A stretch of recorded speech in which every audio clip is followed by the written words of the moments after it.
If you're an Android user and you are looking for a new app to download your podcasts, I recommend you check out the Podcast Republic app. Go to the Google Play Store, download the Podcast Republic app. It's a fantastic app. You get all of your stuff right in one place on your Android devices. You search for the show that you like, you make it a favorite, so please make Dissecting the 80s one of your favorites. And it downloads them for you, and you'll have them all just a click away. Once again, that's the Podcast Republic app for your Android devices. We have a much bigger explanation of this announcement in the other episode that dropped today, so you can go there and get some more details. But we want to make sure everybody knows, in case you didn't listen to that, we are now on Patreon. You can go to patreon.com/dissectingthe80s. We're also going to link that in all the social media pages and stuff. We have reward tiers from $2 all the way up to the unbelievable, ridiculous $88 level, which we're not expecting people to jump in on, but you got to have a little fun with these things. We're giving extra content out for people who support us. We have a monthly newsletter, we've got extra episodes, bonus episodes, and then some group goals as well. If we get to certain thresholds, like $50 a month, we're getting bonus episodes for everybody who supports us, no matter what tier you're at. So we have price levels for pretty much any budget on there, and we hope that you'll consider supporting us on Patreon so we can keep making this awesome free podcast for you. Welcome to Dissecting the 80s. I'm Triplet. Actually, you know what? This is the 100th episode. I've been doing this for a very long time. We've done like 5 or 6 live episodes. It's time you start pulling your weight around here. Why don't you do the intro? Why don't you take some reins, take the responsibility. Go ahead. Let's intro. You take the reins. Are you sure though? Because what if I do it better than you? And it could be a disaster. And then the audience is like, "Hang on, you need to re-record all 100 other episodes with Andrew doing the intro." Why is his name first? Welcome to Dissecting the 80s. I am Andrew Leno, one half of the Mega Podcasting Powers, and with me, as always, is my Fratelli brother, Trip Leno. Hang on. What happens after that? It's not so easy taking the reins now, is it, Mr.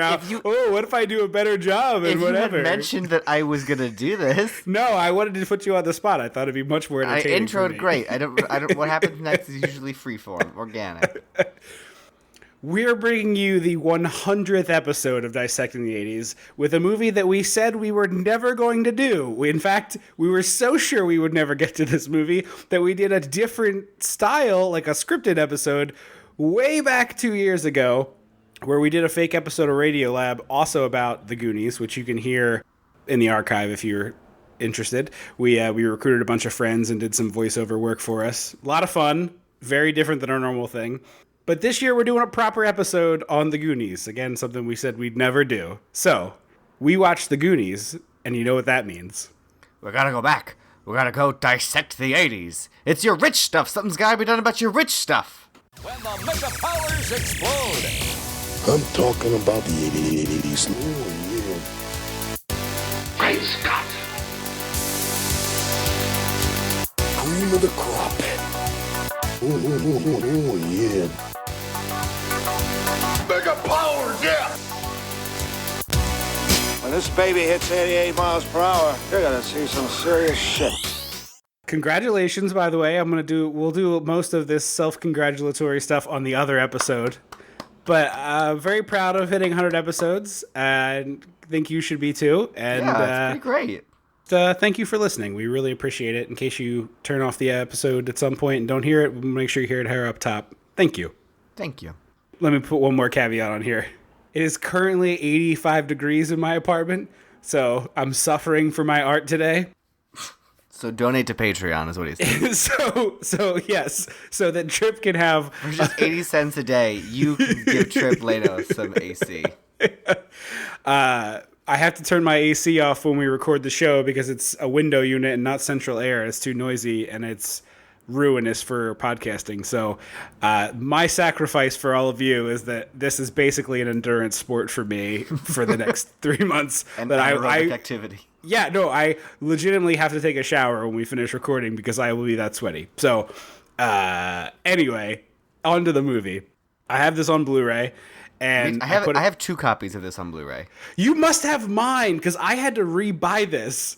I have one that it's Gremlins, Gremlins 2, and the Goonies, which is okay, which makes sense and doesn't at the same time. And like, I feel like you don't need those 3 movies together. You can do 2 of each of those movies. yeah. I feel like you could easily, like, Gremlins 2, obviously, or Goonies Gremlins is probably a harmonious pairing, but all 3 is kind of a jumble. It is. And then I have just a copy of the Goonies. But I don't know that it's yours, because remember, there were like 3 Christmases in a row where Mom bought me a Blu-ray copy of The Breakfast Club? Yes, so I have I do. I have 3 Blu-rays of The Breakfast Club. Yeah, I don't know. I had a Blu-ray copy of this and I lost it and had to rebuy it. But anyway, I have like a budget version of it, so it's not the super fancy edition and all the extra features and whatnot. But there's this like really realistic zoom in spins on a skull in the title sequence before they like start the Fratellis in the prison thing. And I've seen this movie 500 times. I have no recollection of that bit. Yeah, same here. I was like, oh, because this was the watch through. When you watch it for the podcast and you take your notes, you start to notice other little things that you're like, oh, what? Why didn't I think of that before? What's happening? Right. And I will say, I'm gonna make you all wait till the end, but I'm gonna tease it here. Everybody likes to pull out this thing about like, oh, Mr. whatever, Mikey's dad, who runs the local historical society, sees this like handful of jewels at the end of the movie and is like, oh my God. I have a theory and a rebuttal to the internet being like, me, how does you know how much those jewels are worth? A tiny handful of plastic jewels. Let's rip up these papers. I've got a wait theory. 2 seconds. I've got a theory, and we'll get to it when we get there. But right now, we're going to talk about the beginning of this movie, which is where this buck wild fake hanging into Prison Break. I miss non-farting, fumbling bad guys in children's movies. These guys do get into that like slapsticky doofus territory, but it always feels threatening. Yeah, like it's not like if like Jonah Hill or Seth Rogen were like, "Hey, I ate some beans," blah blah blah blah. Like, but you know exactly what I'm talking about. Furious lawyer tweets. Don't at me. You know I'm right. My client has never been in a film where he ate beans and made fart noises with his mouth. And so like these guys are all kind of idiots. I say the brothers are kind of idiots, and Mama Fratelli is the brains of the operation, which is refreshing. That it's a lady who's in charge of this like criminal mastery. Yeah, it was. Just did you know this? This is lovely. She actually was a founder of the Theater of Living Arts theater company in Philadelphia in the 50s or 60s. I didn't know that. Yeah, she was one of the 2 founding members. That was where I saw, not my first concert, but one of my first concerts, and it's just down the street from where we just had our live episode for the Philly Podcast Festival. Yeah. But I agree with you. I do really like the smart person up top with the 2 bumbling idiots is like a pretty standard, but I do like that it's a woman instead of a man, which especially for it being in the 80s is pretty uncommon. She's also just awesome because she's very scary in a way that's not terrifying. Yeah, and it's not like necessarily physical presence. You just, from her voice and the little micro expressions she makes when she like looks at Chunk rather, she looks like she would have no problem putting you to death. You know what I mean? Like she'd absolutely give you the black spot with no qualms about it. Yeah, like there's definitely times in this movie where I wish it wasn't so children's movie. Like I'm like, there's no way that this woman would hesitate to shoot these children in the face. No. Mama Fratelli would be like, "Oh, you kids are here! Boom, boom, boom, boom." Yeah. Hey boys, clean up the mess. Yeah. Absolutely. Because she does make them walk the plank and try to drown them, so it's not like it's that big of a difference. Yeah. I also enjoy, normally, that very played out movie gag of, like, unlock the door while you open it. Click, click, click, is annoying. But in this, instead of them eventually getting the door open, he just jumps in the sunroof, and I, like, loved the little twist on that stupid gag. I like that this movie has a lot of those moments where like there's a bit of tension, but then they break it to do something kind of stupid and silly. Yeah. Now, we go from that. Brolin escapes from prison. Joe Pantoliano starts a big fire, in the parking lot of the police station. And then Mama Fratelli is driving the car away, and she's inexplicably eating a saltine cracker. I love it, and it makes no sense. Or has any bearing on the rest of the film. Like, it doesn't come back later that she just constantly eats. It's just a weird little bit. I love it. Yeah, and it makes me wonder if there's like a bunch of scenes cut on the cutting room floor where she was eating saltine crackers for some reason. But it's bizarre that she's just like munching away on this cracker, and then it just never comes back for any reason. We also get the children's action equivalent of a turn and smile, where we get to meet all our main characters. Yeah, but I have a beef with this that I never noticed again because we were watching it for this versus just watching it as a person. So we get like a quick, here's every character in 10 seconds. We get Mouth is like an idiot and distracted working with his dad and gets like, he turns off the TV and then he's banging on it because he still uses the sirens. Data has his good gadgets. Chunk is a slob. He's just like spraying milkshake all over the place. And then Martha Plimpton is like washing her face in a barrel with a crab in her hand. Right, like what? She's like crab diving. What is what am I supposed to glean about Martha Plimpton's character from the like hair whip that she does getting this crab out of this barrel? I wrote the note, the hell was Plimpton doing? Yeah, I never noticed that before in all the times I've watched this movie. I haven't either. And it's like, wait a minute. Because here's the thing, Martha Plimpton's character is the most confusing in the film, I will say. Okay. Like, she's kind of nerdy and dressed sort of like dowdy and like like she got the short hair and the glasses. Definitely.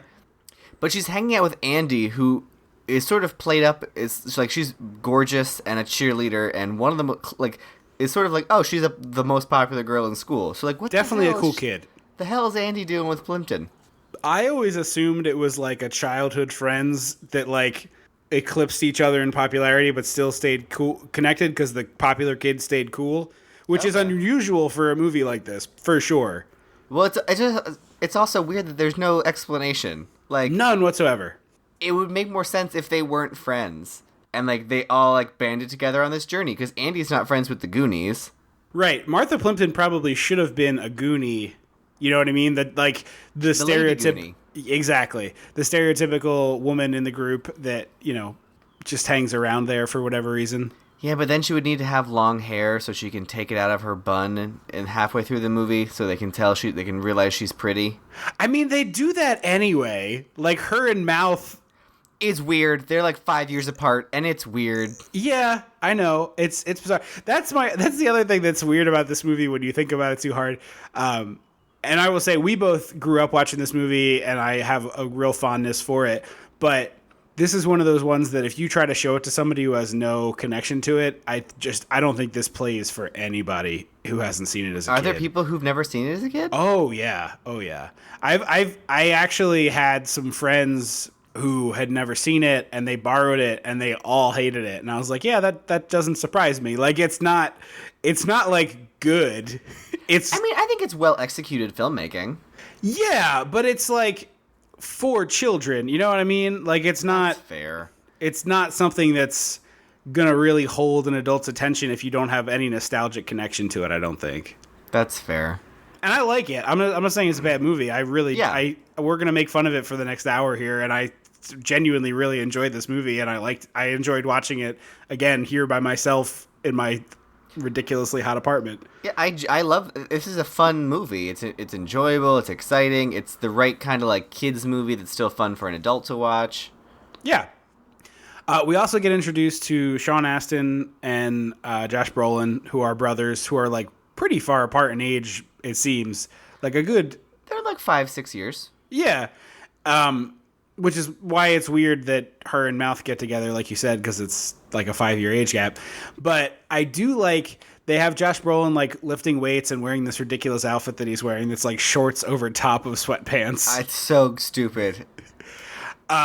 He's a good sport about it, though. He put the shorts on over the sweatpants on Fallon or Kimmel or one of the late night shows a couple years ago. Did he really? Yeah. But he's like the dumb jock, and you think the brother's like the little nerd. But then in the dialogue, Josh Brolin is constantly correcting people's pronunciation, which is like not just nerd, but like douchey nerd. I love that. Well, I also just love the relationship between Mikey and Brand in general. Like they feel like actual brothers. There's this sort of like I'm annoyed by you, but I love you and I'm gonna take care and I'm gonna protect you from the world vibe. Exactly, yeah. And then we get probably my favorite scene in the movie where Chunk shows up and does the truffle shuffle, which I could leave that part. But then to open the gate... Triggered. Yeah, well, let's pause there for a second. Let's break this down. 1984 85 fat kid is like not even getting a warning from his doctor about his eating habits in 2018. Nope, not at all. Like Chunk today would have to like never not have a candy bar in his hand. Well, that's the thing. They do treat him like a huge fat kid for the whole movie. Like there's like 4 or 5 jokes about how fat he is. Then he's constantly talking about food, and then he's like eating ice cream with a dead guy in the freezer later. Like they do treat him like a slovenly doofus, and he's really not. I mean, he's kind of a doofus. Okay, I more meant that he was like a total fat slob. Yeah, I mean, although I don't know, I'm trying to remember what other like 80s movie fatzos there were. There was the guy from Animal House. Right. That's 70s, but yeah. Oh, okay. I'm like trying to think of other comparisons like that. I mean, there are certainly fat guys in other movies. Chunk gets treated like he's unable like to Martha walk. Dunstock. Yeah, like unable to walk on his own power, basically, and it's he needs an ECV. Yeah, like it's like the kid is like a little chubby. Like it's not like he's anyway. But to let Chunk in after they make him do the truffle shuffle, they turn on this Rube Goldberg machine, and I love Rube Goldberg machines. Me too, but they're dumb. Like the Incredible Machine was my video game jam, and while I was watching this last night, I thought of the Incredible Machine, and then I went and found it on the internet, and I played like 5 levels of the Incredible Machine while I was watching this movie. I'm gonna have to do that too. It's not as much fun as you remember, but it is. That's fair. Yeah, but it is so stupid. And also, who invented this? Did Mikey create it? Is this a data gadget? There's no explanation for why this is here, and I really truly think that it's like some combination of somebody on this production team was on the Gremlins production team. Because Gremlins has all sorts of Rube Goldberg-y contraption stuff. Not really. Well, like the inventions. Oh, okay, that's fair. The inventions. Yeah. Or Back to the Future, which also has like a crazy Rube Goldberg to feed the dog in the morning, doesn't it? Or is that Honey, I Shrunk the Kids? Am I getting my things crossed up? Honey, I Shrunk the Kids has the Rube Goldberg in the morning. Okay. In any case, it's either that or Chris Columbus, the director, is just like a huge fan and wanted to play with them. He must be, because it's not Data's house, so it's the Data thing doesn't really make sense, and there's no acknowledgement that this is a hassle. This is just like, oh, this is how we let people into our house. Right, and like to reset this machine, you have to like go pick up a bowling ball and move it back up a lift thing, you could let 3 people into your house and walk them from the gate to your door in the time it would take you to reset the Rube Goldberg machine. Not to mention the Chunk could just reach over the ding-dang gate and flip the switch. He's Fat Trip. That's clearly it. His giant body would have gotten in the way if it'd be able to reach over the gate. Yeah. Plus there's the chicken involved, and I don't know how many eggs chickens lay every day, but there's no way you can just let infinite people into your house. Chickens lay less than 1 egg a day. Are you serious? On average, it's like 0.8 eggs a day. So like an egg every other day-ish? I believe the math is like a 20-hour incubation period or something. Okay. So it's not quite every day. I think it's like 250 to 300 eggs a year. Okay, that's fair. It's a lot of eggs. So you're letting one person into your house a day. Maybe. Exactly. Yeah, it's ridiculous. So they let Chunk in. Mouth is also there. We didn't say that. And then Data comes... Corey Feldman, just in case anyone doesn't know that. That's true. And then Data comes swinging down from his house next door and crashes through the screen door. Yeah, I kind of love that bit. Like, it's really dumb in the best way. Yeah. And then they knock over a Greek-looking little statue and knock the penis off. And glue it on upside down because they're dumb kids. That's my mom's favorite piece. Gross. So the mom comes home with Rosalita, who many people on the internet have pointed out that it'd be impossible for her to hire given that she speaks no Spanish, and this woman exclusively speaks Spanish. And then, like a psycho, she's like, surely one of you children can speak Spanish and translate this for me. And then Mouth pipes up that he'll do it. there's no way that her son has been friends with Mouth for years, as it is clearly established they've been friends for a long time, and she doesn't know he's an asshole. Although, no, because I always thought it was kind of the, what's his face from Leave It to Beaver? The, like, shithead next door neighbor? Oh, you think he, like, has the parents totally fooled? Yeah, I think it's an Eddie Haskell. That's the name. I just remembered.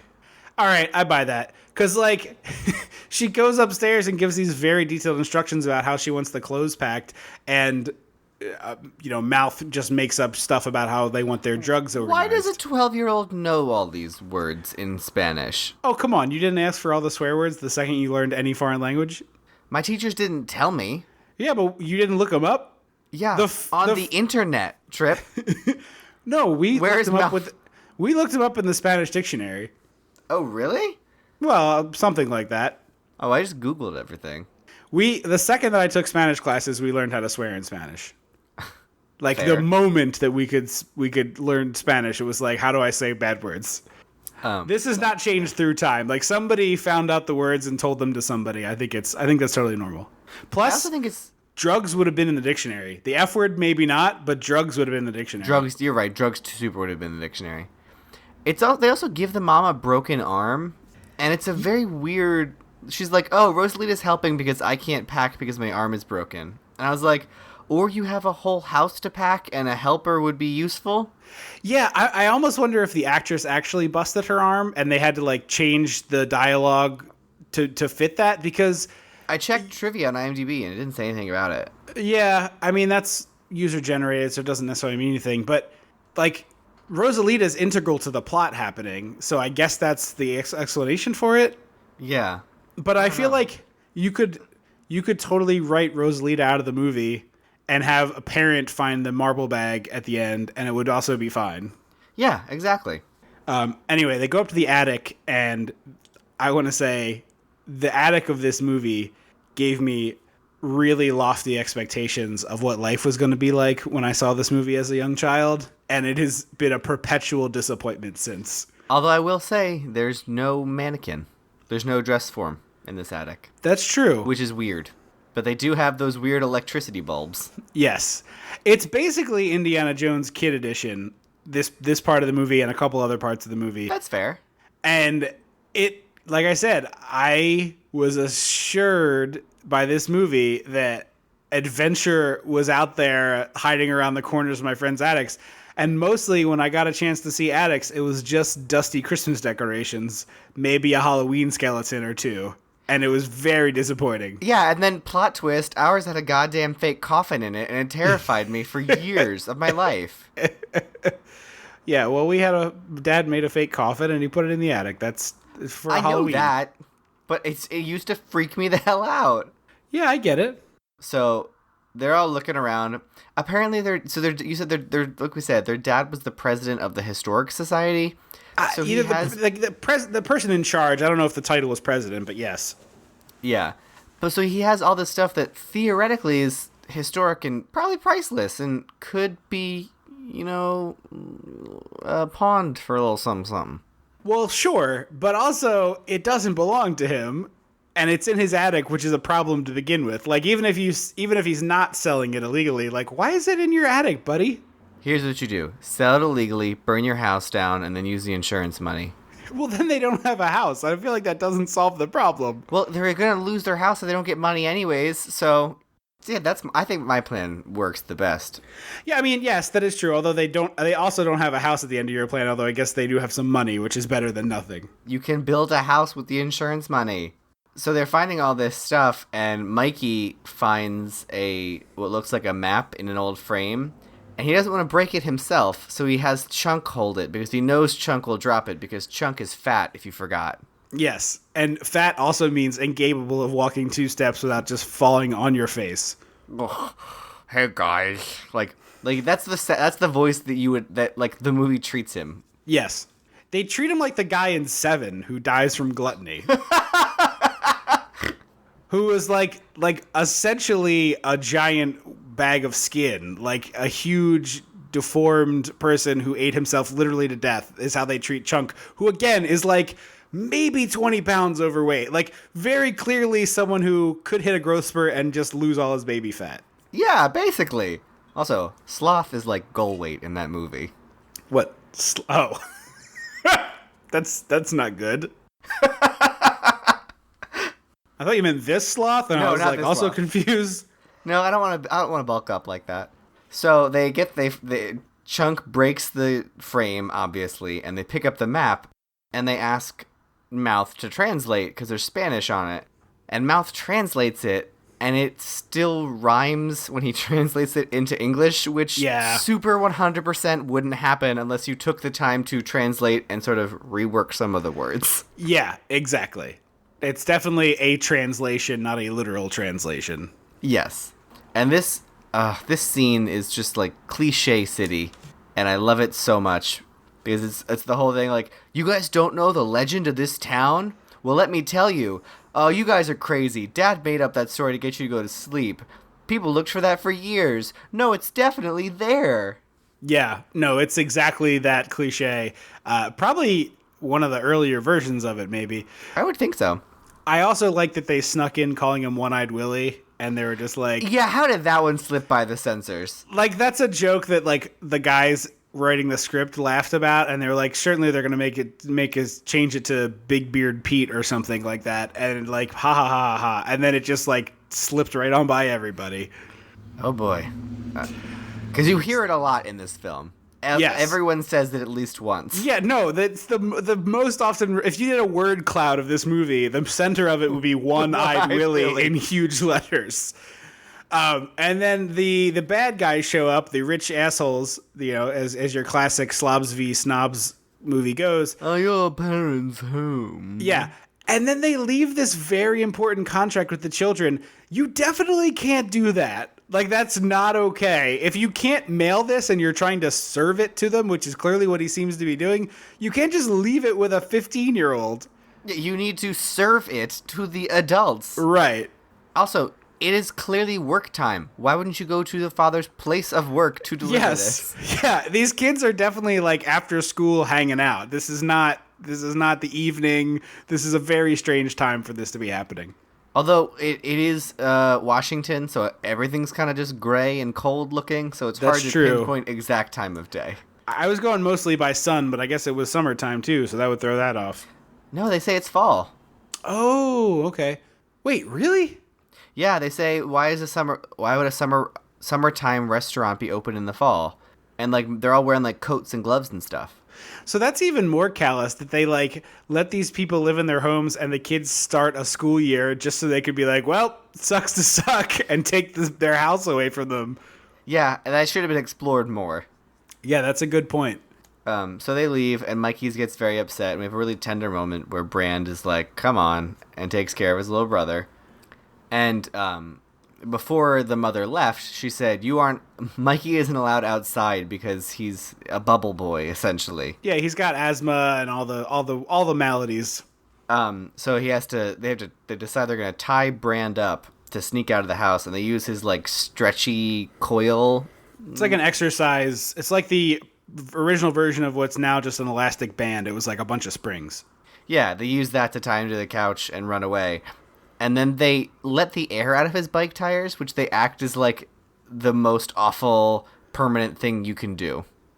Well, I think there's like a real kid logic to this of it's one thing to make it so he can't chase you. It's another thing to make him spend a lot of money to fix his bike. You know what I mean?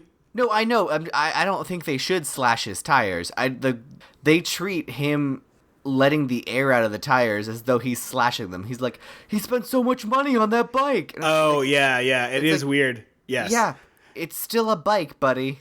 And then Brolin even comes out and yells mad, like, oh, my brand new tires. It's like, well, they're not. You just have to pump them up. In fact, I would have enjoyed a frantic pump the bike tires montage. That would have been great. Yeah. Like he's like, you know, whipping the pump out of the garage and having it to like, but instead he steals a small child's bike.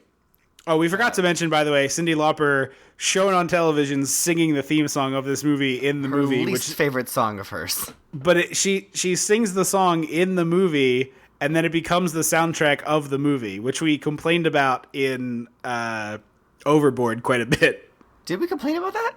You remember they had a montage. Overboard or Overboard? Overboard with Goldie and Kurt was they had a band in the movie play a song, and then later they used that song as like a montage background. My umbrage with that is that there was a separation. This was a transition directly from this on TV into this, so it's smoother. Okay, fair. So this is when we get your favorite scene in the whole movie. I'm not going to step on your toes. I'm going to let you have this. What, the vehicular homicide? Yes. Attempted vehicular homicide? Yes. This is again a weird scene where like Tony, the kid of the jerkbag rich parent, keeps trying to adjust his mirror to look up Andy's skirt or down her. She says down her shirt, but it's up her skirt clearly. And Andy's not happy about this. I don't think you could adjust a rearview mirror to look up a skirt. Well, the mirror is showing her skirt. Oh, okay. So that's where I'm basing it on. Okay. Wait, how is she like sitting on the top of the convertible or something like that? No, she's sitting in the passenger seat, but like the mirror. Oh, is so showing... he just has the mirror tilted at like a 50-degree angle. Yeah. It's just like, okay, I never put that together. Okay, or I didn't catch it last night when I was watching it. Andy is not happy about it and keeps being like, "Stop fucking touching that mirror." And Martha Plimpton's just like cackling it up in the back seat, like, "LOL, you're being sort of assaulted here." Martha Plimpton is kind of a sociopath in this movie. Like, she's not a great friend. She doesn't interrupt Mikey kissing her in the dark. She doesn't tell her that it was Mikey. It's like very silly, the whole thing. Anyway, she ain't a good friend. No, she is not. Because she's jealous that she got popular and hot. Maybe that's what it is. We're delving deeper into this. And then they come up on Brand on the tiny training wheel bike, and he's like, "No, I don't need a ride. I'm fine." And he's like pedaling furiously. His knees are at his ears. It's wonderful. And Tony's like, "Nah, we'll give you a ride," and clamps his hand down on like Brand's on the car and just pedal to the metal, goes 200 miles an hour, and lets go as they go around a curve. I also love that them selling how fast he's going by cutting to the training wheels, literally like shearing off from the force. It's so great. And he has to like pick his feet up to get him off the pedals because they're going so quick. And Brand should have bag of soup tier. Oh, 1000%. He would have been wrapped around a tree. Yeah. No, he would have just like gone into a tree and like snapped in half backwards. Yeah, no, there should be very little of Brand left. It should be scattered about the hillside that they should have to give, like, what happened to your brother? Well, here's a bit of him. Shake, shake, shake in a bag. Yeah, exactly. It's Brand Shake and Bake. Ew. I always knew that this movie really inspired Stranger Things, but I haven't watched this movie since watching Stranger Things. Mm-hmm. And then, like, hearing the kids talk to each other, I was like, oh, Jesus Christ, this movie is just like, this is Stranger Things, it's just this movie for for sure. 10 hours. Yeah, there's other references, but Goonies is definitely at the heart of that. Although I'll say that, like... Chunk. What's that? Dustin is Chunk. Oh, yeah, for sure. He's the goofy comic relief friend. But I will say, I also, like... Part of what I enjoy about this movie and part of what I think makes Stranger Things good is that there's stakes. Like, you think the kids are going to die on Stranger Things, and you think the kids could die in this movie. Like, you have a little bit of safety. I think less so for this movie, but yes for Stranger Things. Like, there's a little bit in the back of your mind that's like, it's not likely that they're going to die. But... Like it could, right? Like the Fratellis are evil. Like we watch them do all they do refrain from having the Fratellis kill anybody on camera, but we know that they killed a guy because his body's in the freezer. Mm-hmm. I think for me, it would have been more helpful if like there was some reference to them killing a child at some point. Not one of our Goonies, but just like, oh, in the past they like killed a kid in a shootout. Yeah, I think you probably would have gotten a little more out of him. It is a little dark for it's essentially a children's movie, but I get what you're saying. Yeah, like I said, I'm not saying we have to like show them open, like don't open the movie with them like executing a kid in the back of the head. But like, oh, there's a newspaper clipping where they took a kid hostage and then like they never found his body or like something just to throw away that's like raises the stakes because all they do is point guns at the kids. Yeah. Which is weird because, like you said, like they're ruthless people. It seems logical that they would try to kill these kids. Like I want the warning shot above their head moment, like that. Like I need a little more stake here. Right. So they're examining this off-season restaurant that appears to be open, and Chunk finds bullet holes in the back of the car parked in the garage and is like very alarmed about it. And then they go in the restaurant, and Mama Fratelli like instead of just being like, get out of here, kids, and like screaming at them and solving this problem instantly, she like brings them in and they start this ruse about how it's a functioning restaurant, and they start like, okay, what do you kids want? And Mouth does this whole like, I want a Villa Parmigiana, I want a meatball. I would say Mouth and Chunk to all the kids except Mikey get really annoying sometimes. That's true. But it's like like, why wouldn't you just yell at the kids like, the restaurant's closed? Rah! Like, it seems so simple. Or like hide in the back and pretend to be a ghost. Yeah, like there's many options to get rid of this. Instead, it's like, sit down, drink this dirty water. It also looks almost like liquor. Yes, it does. Like, it doesn't look like dingy, dirty water. It just looks like a glass of gross liquor. Yeah. But then Mikey, because Mikey is convinced that the rich stuff, as they keep calling it, I don't know why they picked that. That's such a weird... Yeah, treasure is the word. Yeah. Like, what, is treasure trademarked? I wonder if Sean Astin does have a little bit of a speech impediment in the movie. And I wonder if it sounded weird when he said treasure. So he, like, goes to the bathroom and, like, sneaks around to look downstairs. And I was just admiring, I think he's a really great children's movie protagonist because he understands the stakes of the situation. He has a sense of urgency and he knows what he's doing. Like, he thinks he knows what to do. So there's never like frustration with him. Like, he's sneaking around trying to keep quiet, puts his hand over his mouth, sits on a mousetrap, but like silently screams. It's like he's good at this. Like, I enjoy watching him. Yeah, he's great in this movie. He's great in a lot of movies. I think Sean Astin is very good. He's like many people we've talked about in this show where they have like a certain number of things they do excellently, and you put them in the roles and they do it. He is fabulous in Stranger Things Season 2. I didn't finish Season 2. Okay, yeah. Well, you got to start keeping up because every time I want to make a really good point, you were like, I know what seen happens to his character. Okay, well, spoilers spoiled for me. Spoilers for Season 2 of Stranger Things. I'll be quick, but you should skip like a minute here.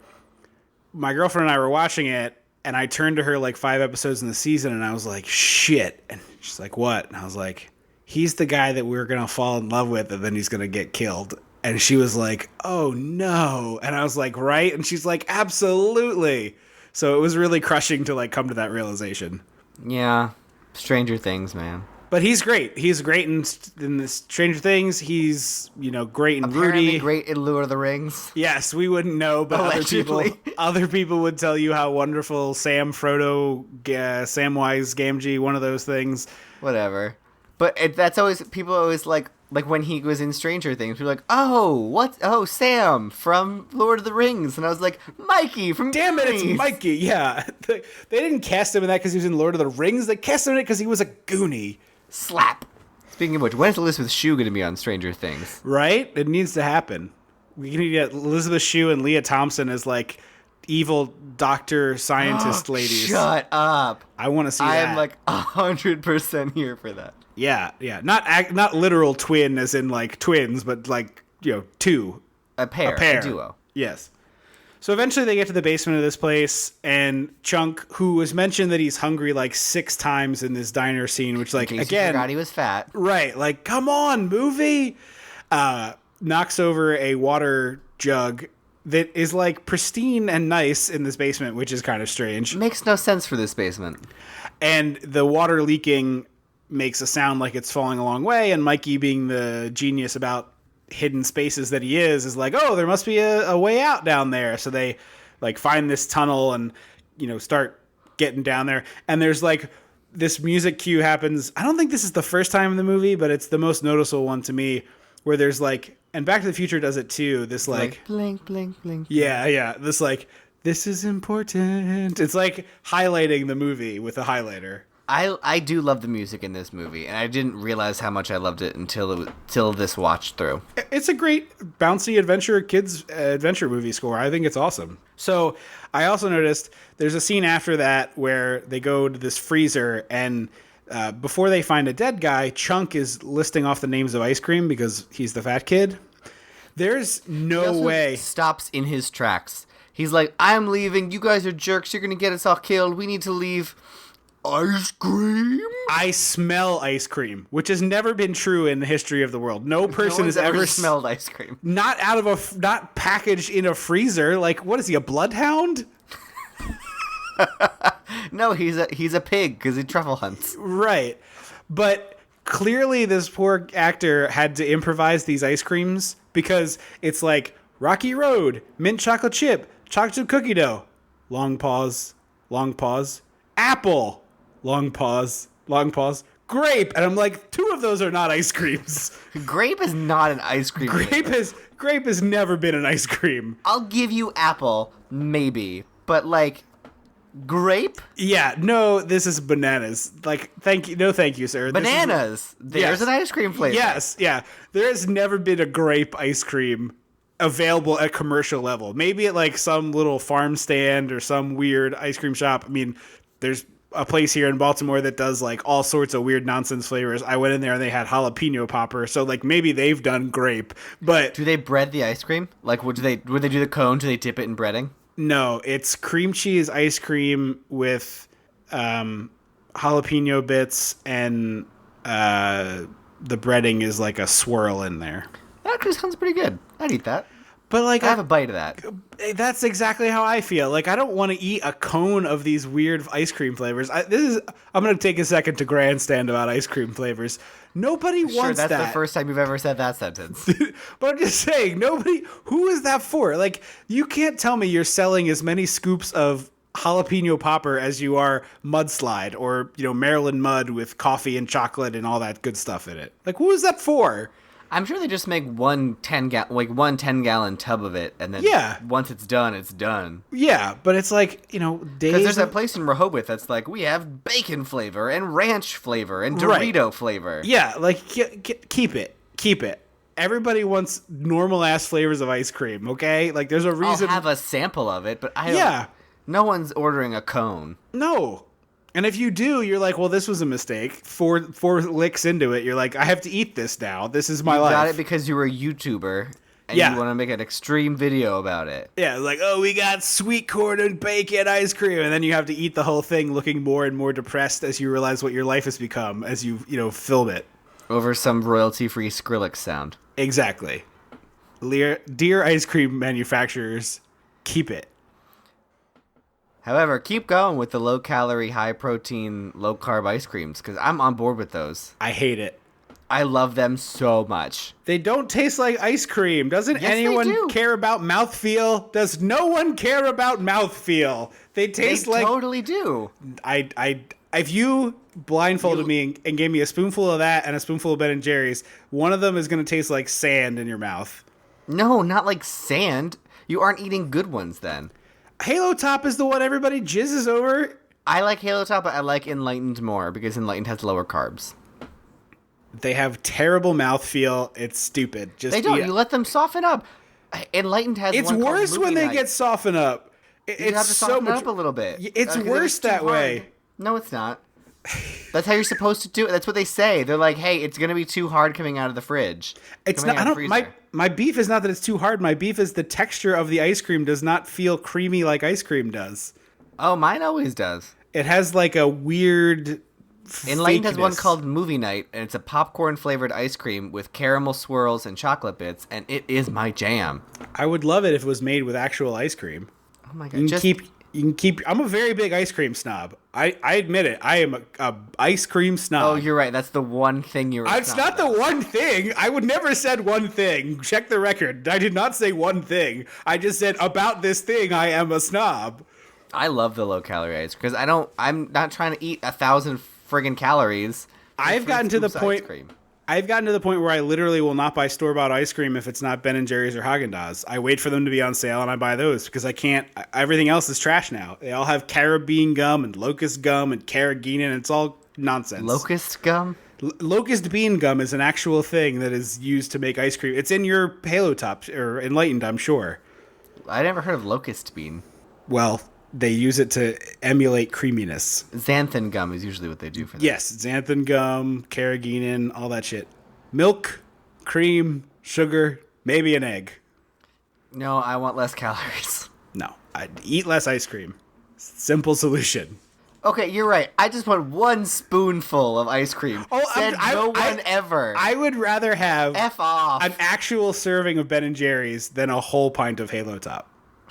That's You should just see his ridiculous. face right now. I wish I had a picture of your face right now. Like the incredulous look you're giving me is like buck Like, wild. that's so much less ice cream. Yeah, because it's good instead of garbage. It is not garbage ice cream. It is. It's not as good as Ben and Jerry's. You're telling yourself that you like it better just as much or whatever because you want to eat the whole pint, but you know in your heart that I'm right about this.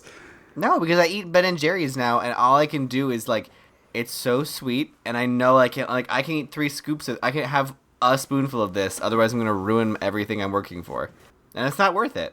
It's no way to live. Why? I eat ice cream. Yeah, trash ice cream. You are the only one who thinks that way. Well, apparently everybody is wrong and I'm right. That's a fresh take for you, isn't it? It's not the first time I've had that thought. Maybe the first time I've said it out loud. So we're Anyway. way off course. Yeah. So we get another wonderful scene in this movie. They start getting Chunk gets trapped in the freezer with a dead body, and his friends just bail on him, which is really No, they think he's with them. I guess, but like When they get down there, they're like, okay, wait, where's Chunk? I feel like there's no way they let the fat kid climb down the tunnel last. So like you'd think they would have noticed earlier is my thing. Well, not a damn one of them climbs down with any sense of urgency, so who knows? Well, they probably were very afraid of falling and getting injured since they're You children know what? in the movies. You know what else you should be afraid of? The friggin' Fratellis. Well, they have guns. The characters are afraid of the Fratellis. I think Sean Astin, the person, mostly just doesn't want to break his leg.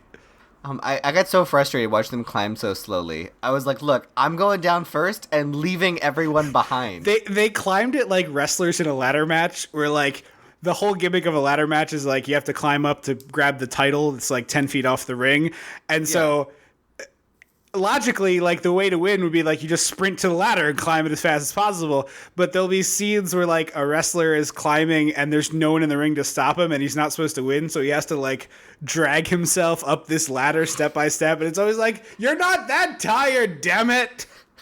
You've been fighting for 5 minutes. Yeah. So yeah, they do climb it that way. But Chunk gets trapped in a freezer and they go down the tunnel and they're like, well, the Fratellis are here, we better run. And then they find this room full of pipes, and it's like, oh, this is the pipes for the whole town. I have an idea. Let's just bang on them and make noise. Like, okay, I'm with you so far. Good plan, like smart. Like people would notice that, presumably, of like banging on the pipe. You don't have a way to communicate where you are, but okay, sure. Yeah, maybe it gets attention. But when they start banging on the pipes, every pipe in the city just like starts jutting up and out. Like a water fountain goes all the way to the ground and then shoots up high, and like the toilet gets pushed into the ceiling. Kid gets ejector toileted through the ceiling. Do they ever address why this kid is dressed like he's in prison? No, he just wears a red tracksuit like a douche nozzle. But it's a solid color. It looks like a prison jumpsuit. Like it's red instead of orange, but it looks kind of like a prison jumpsuit. And then he has prison jumpsuit like slip-on shoes. I didn't notice those. Almost like. But weren't Vans like big in the 80s? They're not Vans though. They're like the shoes they wear in Orange Is the New Black. They like kind of look like Keds, but they don't have laces. Yeah, like the Van slip-on.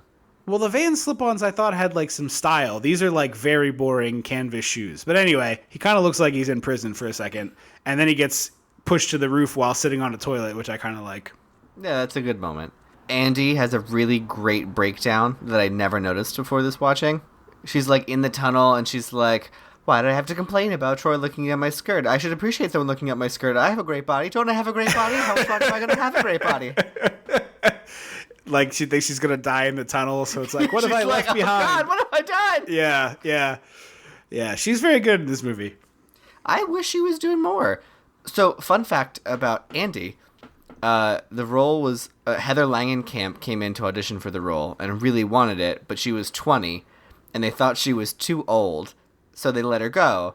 And she was apparently harbored such resentment over this for years that when Steven Spielberg felt sorry and like wanted to offer her the role of Ellie Sattler in Jurassic Park, she was like, no, I'm already doing New Nightmare.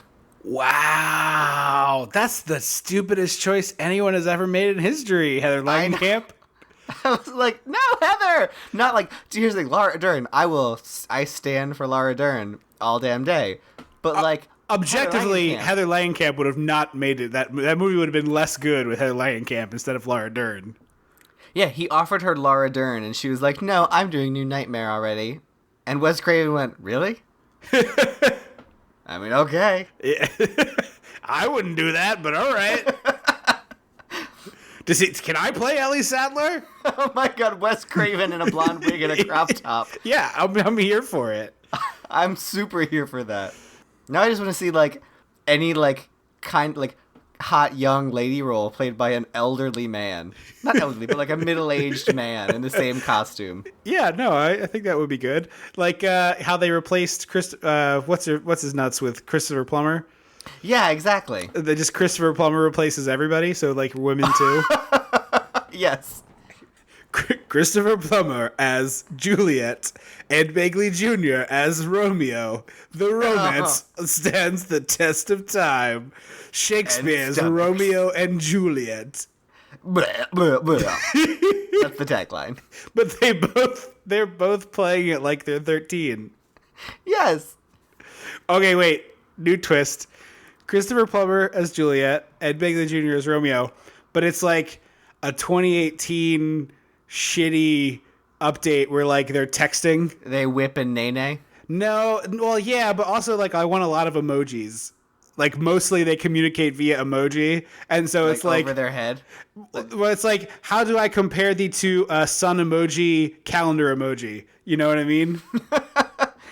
it is the left or right directional arrow, and woman emoji is the sun emoji. Like that's what I want.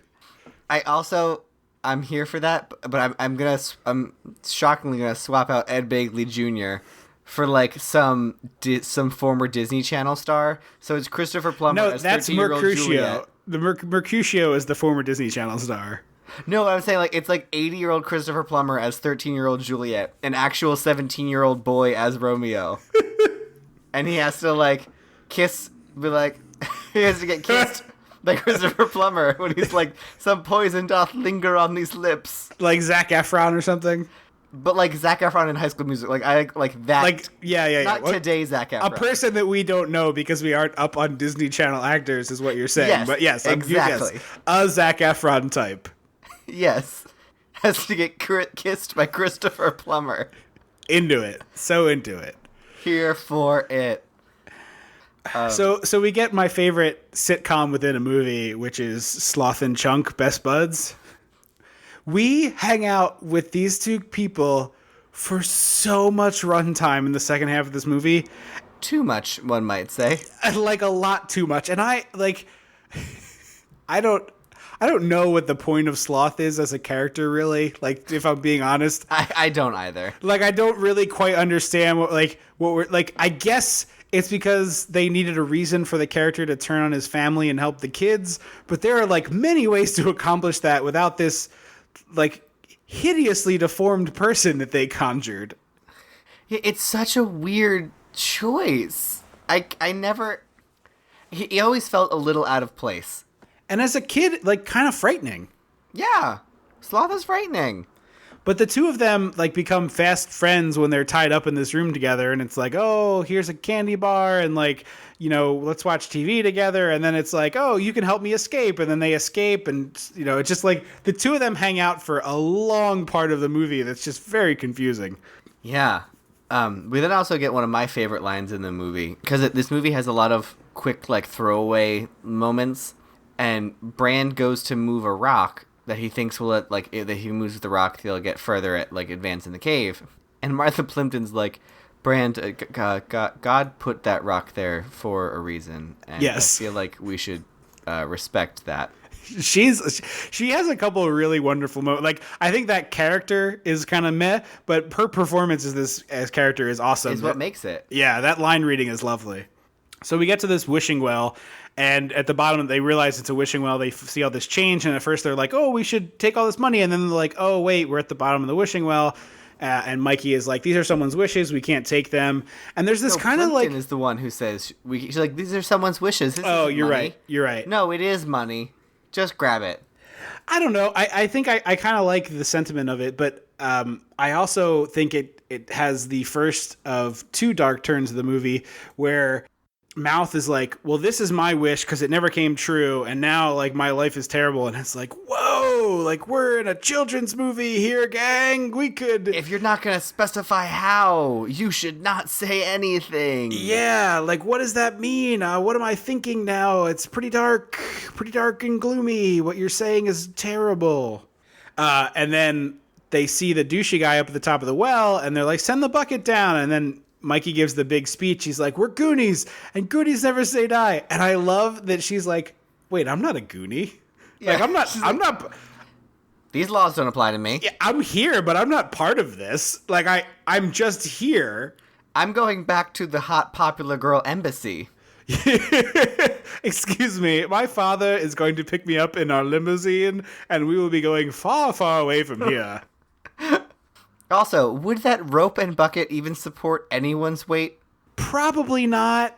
Like, it might hold, like, Mikey or Data, the tinier ones. Yeah, I mean, certainly the correct answer is like, oh, there's a bunch of kids down the well, let's call the fire department, and then you, like, have a rescue, you know what I mean? Like, they drop a ladder down there.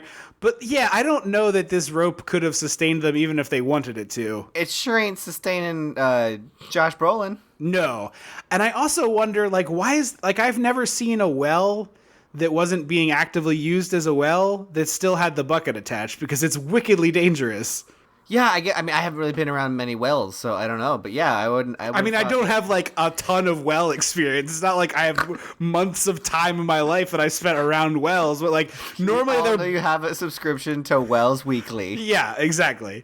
Like, they board them up because it's wickedly dangerous. It's just a big hole in the middle of this public park. We all saw The Ring. Yeah, exactly. Samara's down there, and then you're screwed. So then we get some great children's movie magic physics, where Data falls down a hole and releases a slinky with some chattering teeth on the end, and they grab onto the rocks above him and stop him from being impaled. Well, they are pinchers of power. Yeah, okay, sure. It says both pinch and power right there in the name, so I don't know what your beef is. All right, you're right. These inventions are foolproof. Well, if you give it a name like Pinchers of Power, I have to trust that it's actually both a pincher and with some power. My problem with these inventions is that it's very much video game physics, where, like, here, take this large, leg of lamb, and they take it and then put it behind their back, and it just disappears. Yes. Because he opens up his coat a lot, and just there's the invention right there. And I was like, yeah. That was not there the last time you opened your coat, or the time before you opened your coat. Just whatever you need happens to spin around to the right position, huh? That's real convenient. A nice little rotating belly. We get one of my favorite scenes of the movie. I've said that a bunch of times, but this one is really great, where Chunk and Sloth call the cops, and Chunk, it's revealed, has, like, told many a lie to the police. And I added a new wrinkle to my love of the scene when watching it last night, because he talks about, like, little monsters that you pour water on and they multiply, which is like a cute Gremlins reference. But my favorite part is he goes, when you told me that Russians had taken over all the Sizzlers in town, imagine, if you will, a time in America where a town the size of Astoria, which is like maybe 5,000 people, had Sizzlers plural in town. I don't know where a Sizzler is near me. Well, okay, yeah, Sizzler's gone out of business. But, like, use a modern day equivalent. Like, imagine a town with a population of, like, 10 to 15,000 that had Applebee's, like 3 or 4. Like, that just isn't how they work. Like, fast food restaurants multiply in one place. But, like, oh, which Applebee's are we going to? There's 6 in this town. Like, what? How are there multiple Sizzlers? That's not how this works. What? Unless it's like some commentary about how if Chunk is fat, then the whole town is fat, and they just have to have Sizzlers to feed this enormous trough family. I think you're giving the movie too much credit with that one. Like the chunks have like a season pass to the Sizzler as a family. I feel like that one should have been a reference to, like, Red Dawn. What do you mean? Like, it shouldn't have been like when the Russians took over the Sizzlers. high school. Oh, yeah. No, I think it was that. I mean, the only reason it's a Gremlins reference is because it's Spielberg. That's true. But yeah, I just love that idea that like this town that we see, it's one in financial trouble and two very small, has sizzlers plural. So we cut back to the caves and Mikey decides to call for a bathroom break, and this is when he kisses Andy, even though she thinks it's his brother. And I'm like, I've kissed people in a dark room. I know who I'm kissing. Yeah. Andy. Yeah. You know who you kissing. And the saddest thing too is like I'm pretty sure it's her first kiss, and so it's like this moment gets taken away from her. And I really have like, I know this is terrible, but like find it hard to to apply too much fault to the 10-year-old boy who's probably just like, oh what? Oh yeah, he fully. I don't blame him at all. I don't blame no one's to blame for Like this what he mishap. did is inappropriate, right? Like he shouldn't do. Like human beings shouldn't do this, but he's a 10-year-old child or whatever. So like I give him. He shouldn't get kissed. Well, I think he could have been like, whoa, you know what I mean? Like he obviously could have stopped this, but Well, later in the movie, Andy straight up says the parts of you that don't work so good are gonna work great later. So like, I don't know what the fuck happened in this cave. I think she's talking about his inhaler. You're drawing lines that I don't think anybody needs to be drawing. It weirded me He out. he was talking about his inhaler. Stop making it gross. You're making it gross. You're making it gross. I'm not trying to make it gross. People are listening to this show, including our mother. You're making it gross. Stop it. I'm not trying to. She is. No, you are. You're the one with the foul mouth and mind. I think everybody knows that she meant the inhaler and his asthma. Because later he throws away the inhaler, remember? So that also another point. Does he just not have asthma anymore? Yeah, she Like kissed was it out his of mom? him. Was his mom just have Munchausen by proxy, and she was like, "You're." Was it? Yes. Was it all over again? It was the kid in it. Yes, it was. Anyways. But my bigger issue is like I can't believe Martha Plimpton isn't like, hey, whoa, stop. That's not who you think it is. Like that's her job. That's your friend. What are you doing? And her thing instead is to be like, next time do it with your eyes open. And then Andy is like, oh yeah, I think he must have been standing in a hole because he was shorter. Like, okay, is this character? Also, does he have braces? The character of Andy in this movie, the way they create her is like basically a person who needs to be reminded how to breathe. Yes. So they're escaping the Fratellis, and there's a big log for some reason that hasn't been destroyed by water damage in 200 years. Right, this would be a toothpick. It wouldn't be anything. There'd be like some splinters in the water. But they do this stupid movie and video game thing of like, I have to walk across this log upright for style points. Like, Yeah. no. Just bear hug and like inchworm your way down the log. Yeah, or crawl. Like either one of those is fine. Lower your center of gravity. You'll stay on the log better. Yes, yeah. As we talked about in our Troop Beverly Hills episode way back. Yes. And we get to the famous organ scene where Andy has to play piano to save everyone's life. Complicatedly. So a couple years ago when the escape room fad was at its highest, I did a couple of them. I don't know if you ever did any. I've But done one or two. the biggest disappointment I had with one of them was there was a bit where you needed to play a chord on a piano, and we kept playing the chord and nothing was happening. And finally, like the radio crackled and they're like, you got to move the music book. And we moved the music book and the drawer fell open. And I was like, are you kidding me? Like I was about to have a real life Goonies moment here and your stupid escape room is set up so poorly that I didn't get to have it. Like the whole reason I paid for this is to have a Goonies moment and you were going to give it to me.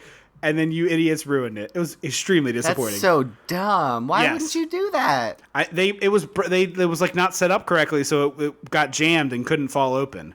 But it was supposed to be like you played the chord and the thing fell open, and inside was the next key. I also think it's interesting that she knew she was playing chords instead of notes for this, which never made sense to me because like nowhere was it written you had to play chords, and like if I look at music on a staff, my instinct isn't to play a chord, it's to play the note. I can't read music, so I have no idea. I assume there was some way in that it was written that would imply chord versus single notes. Is it not? There is a way to do that, but it's literally written like one staff of music with individual notes on it, I think. Maybe whoever wrote it didn't know how to read music. Oh, maybe. But then also later she says, I don't know if it's A sharp or B flat, and those are the same notes. I even knew that, and I was like, wait a minute. Sharps and flats do that. So she's playing the chords, and as she does, like, pieces of the floor are falling away. It's a pretty great scene. And then Data punches one of the Fratellis with one of his magic items attached to his waist, and then scurries back as the Fratellis fall on their nuts on this log. And then she finally gets the door open all the way, and there's like a drawbridgey type thing that falls down, and they hustle over. They definitely could have climbed up earlier. Way earlier than they chose to. Absolutely, yes. Like, Brand, link your hands together and start basket tossing kids over the wall. Exactly. Get up. Go. Agreed. Hup, ho, hup, hup. So we finally get the big reveal of the ship, which is probably the coolest part of the movie, and it's an amazing ship. Like, all credit to the people who worked on making this. Beautiful. Yeah. They made a full-on pirate ship, and it is incredible. Like, just a full-scale pirate ship. I've heard before in behind-the-scenes things that they intentionally didn't show the kids the ship. So the reaction that you see in the movie is genuine, that they were like, oh my God. And a couple of them, they had to bleep out the swears because they were like, holy shit. Yeah. That's awesome. Yeah, I love that story. So they get to the ship, and there is no... They don't see any gold, so everyone just turns on Mikey instantly. Yes, as if, like, discovering a pirate ship wouldn't be the coolest thing that happened in your whole life. Like, I don't care if these people have kids or get married or cure cancer. It will all pale in comparison to the time when you were 13 and you found a pirate ship. That was thought to be destroyed and lost to time. Yes, like, come on. So they finally get to the treasure room. Eventually, they, like, bust their way in there, and they're like piling jewels into their bags and stuff. And then Mikey is like, okay, I read this book of the Hardy Boys, so we put a trail of jewels into one cave, then we hide in the other one. And it's like the dumbest little kid plan. And Mama Fratelli interrupting, being like, that's a pretty good plan, is like so perfect. It's so brilliant. I love Mama Fratelli. I want more of her. Like, I wish there was more of her in this movie. Yeah, I agree. I could even do with less goons and more just Mama Fratelli. Yeah, like, I'm down for that. So she gets them up on the deck, and she makes them walk. First she takes all their jewels away and all the stuff they've collected, and then she makes them walk the plank, and she has Andy's hands tied together. So like you said, she could have just shot her. She was obviously committed to killing her anyway. Mm-hmm. Not that, like, here's the thing. You can, the water wasn't that deep. Like, it wasn't like they were in the middle of an ocean. Andy can sort of, like, inchworm swim doggy paddle her way to the side. I don't know. If your hands and feet are tied together, it's pretty tough to swim. I don't think anyone's feet were tied, though. Oh, I thought they tied her feet together. Because, like, no, yeah, if it's just your hands, you could probably be okay. But I don't know, man. It's tough to do if you're not a real strong swimmer. That's fair. So Brant jumps in to save Andy, and then Sloth and Chunk swing in with the most famous line of the movie, "Hey, you guys." And they come swashbuckling in like Errol Flynn. It's pretty great. Yeah, because they were watching an Errol Flynn movie when Sloth was tied up in the basement. And they, like, intervene, and the kids kind of get away, which they do by jumping the plank. She was going to make them walk anyway, which I don't quite follow. Yeah, as far as plans go. The last 20 minutes of this movie are pretty roughshod. It's just sort of like, oh, whatever. Thankfully, they did cut out the scene with the octopus in the water, which was, like, wholeheartedly insane. I wouldn't have been mad at the giant octopus. It's so bad looking, though. Like, even by 85 standards, it's a rough looking prop. Yeah, it's not good, but it's still fun and stupid. But the Fratellis, unlike the Goonies, just take all the jewels, whereas the Goonies are like, no, that's One-Eyed Willie's gold. He needs to keep that. You know, they honor the curse.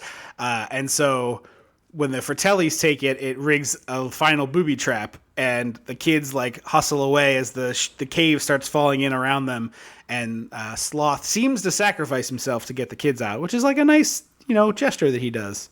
Yeah, and instead of him dying there, Chunk decides to burden his family with Sloth. Well, also, so they have a reunion with the family at the beach just before that burden happens, and Chunk's mom brings him a whole pizza. A whole pizza. Really, movie? Really? Like, the first thing this woman does when she's seen her son after he's been missing for a day is stuff a Domino's in his face? Come on. Come on, movie. I mean, for me, if someone was like, "You've been missing. Here's some cheesy bread," I would be like, "Nom, nom, nom, nom, nom." No, I would of Cookie course Monster you're that hungry. cheesy It's bread. the point, of course, but it's not like, oh, we brought pizzas for the gang. It's like I brought a pizza for my fat child. Because he's fat, in case you forgot. Look, if someone was to show up with like a Wawa hoagie tray in that situation, like I'm grabbing a hoagie. Yeah, Hum, hum, hum. yeah, yeah. I'm going of Cookie course. Monster on that tray. Yeah, I would love a crisp, tasty hoagie in that moment. But the point of it is, the movie is like, hey, look at this fat kid. But yeah, the idea that he's like, Sloth, you're gonna live with me now. It's like, whoa, this is a person who's gonna need round-the-clock care for the rest of his life. Did we ask anybody for permission before we're just throwing this offer around? You are a 12-year-old boy. You are not empowered to make any decisions. You can't even decide what you want to eat for lunch. No, he can. The answer is everything. Now you're doing it. I'm just, like, that is what the movie treats him. Yes, you're not wrong. So we get the big climactic scene where the douchey guy is like, all right, sign the papers, and he starts to sign it, and then Rosalita's like, don't sign, I have jewels, and she's found this marble bag full of jewels. Now, the internet will frequently tell you, like, excuse me, how does this guy possibly know how much these jewels are worth? Here's my counter to that. This man, as we know, is the head of the historical society for this town. Regardless of what those jewels are worth, he knows the legend of One-Eyed Willie, and now he has definitive proof that that legend is true because he's seen the treasure. So, one, he knows that there's a massive amount of treasure available should he be able to get it. And two, the fact that an actual pirate ship thought to be lost for decades has been found by his children means there's going to be a huge rush of historical information desired in Arguably this town. centuries. Yes. So he Also, knows. why does no one go after the ship? Well, It feels- I assume someone went after There's it no eventually. Coast Guard to be like, hey, Coast Guard, there's a pirate ship with no one manning it. Can you go get that? Well, especially because maritime salvage law means if you catch it, it's yours. And Mikey caught it. Well, I mean, you'd have to catch it. Like, you'd have to. I think Mikey, like, having laid hands on it then would not. You know, like, once it got away from him, I think it's fair game again. Oh, that seems shitty. What is it, like, capture the flag? I think it is. Yeah. I mean, I know, like, I don't actually know maritime salvage law, but I'm pretty sure that, like, if you find something, it's yours.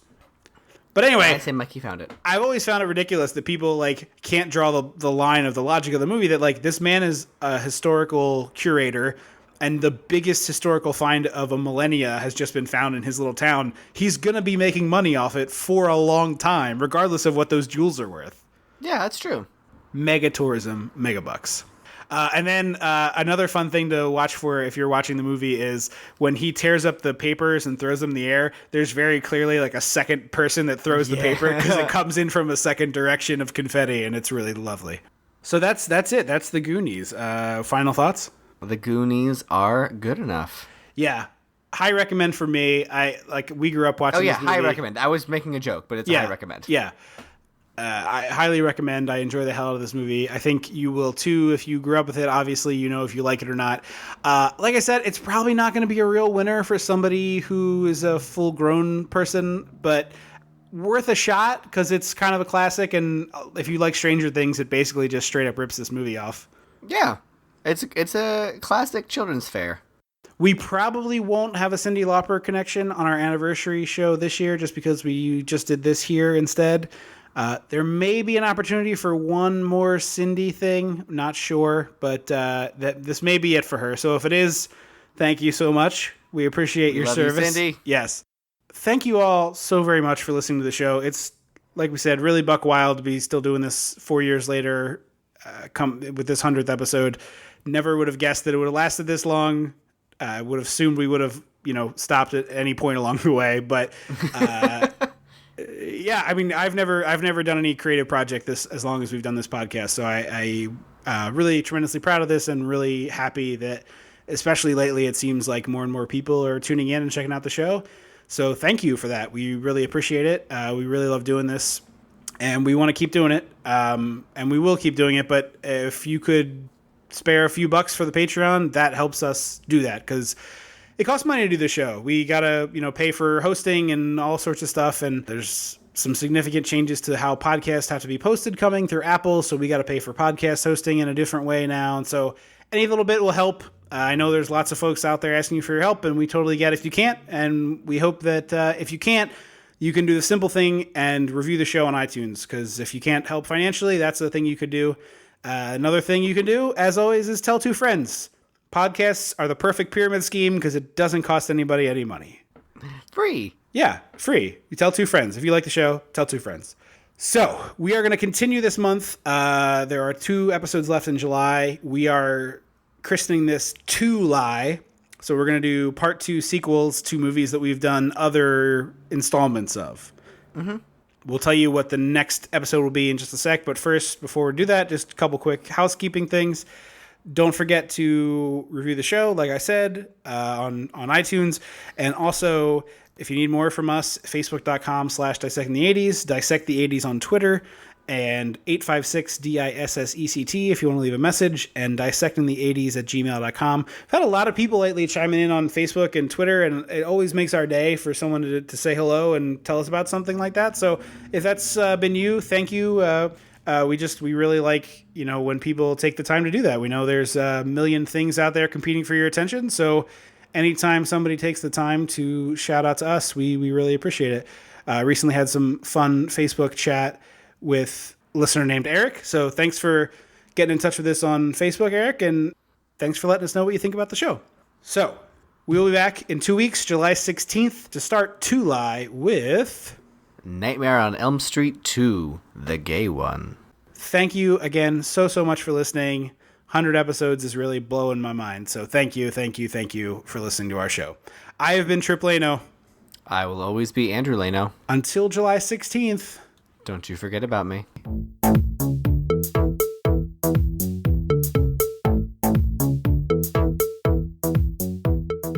Dissecting the 80s is a Chum Some of This production. Things we're gonna cut out in editing. I don't have what do I... Whatever you want. You could just say bye for Telly Brother. That's fine. Well, no, but also, like, it's usually say, like, my... Yeah, I know. I put you on the spot. Yeah, I put you on the spot. I almost said Dusty Ray Bottoms, but that's a drag queen and not the Dusty... What's your Dusty? Dusty Rhodes. Dusty Rhodes. I was like, okay, that's close. Like, that's not crazy for me. I like Fratelli Brother. Yeah, I said Fratelli, but I wasn't sure if I should say my Fratelli brother. Yeah, I think that was fine. The Macho Mandrew kind of, because usually say like a thing. Yeah. Yeah, no, you could have stopped there. Okay. I can just say my name from there. I'll just pick it up. Hold on, give me a sec to. Okay.